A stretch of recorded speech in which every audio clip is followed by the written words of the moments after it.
Hey, it's Daniel here from the Art of Privacy. We are looking at the PureVPN service. We already looked at the dashboard just to give a feel of what it was like, but now we're going to do a speed test.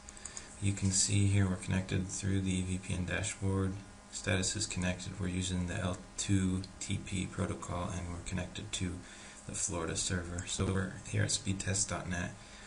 Interestingly enough, it shows up as being connected through Arizona ISP, but anyway, we'll hit begin test to see what kind of speed we can get through the Florida server. I'm running this through a cable internet connection in Central America, and so it's rated at 2 megabits per second, so we'll see what kind of speed we get running through the VPN. Ping is 269 milliseconds.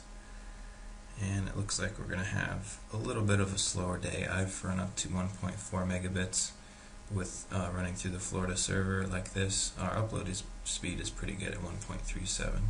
So it does slow down the connection a bit, but it's pretty decent, and it works well for Hulu and Netflix, although it could be better for YouTube, especially if you like to watch at high resolution. So those are our speed test results.